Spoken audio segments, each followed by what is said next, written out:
Have you ever tried heating a clock? It's really time-consuming, especially if you go for seconds.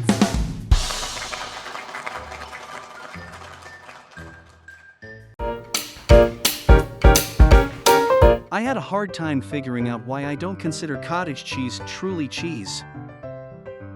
But it's just occurred to me. My car was haunted, so I called an exorcist who expelled the ghost. When the bill came, it was too expensive for me to pay. So my car was repossessed.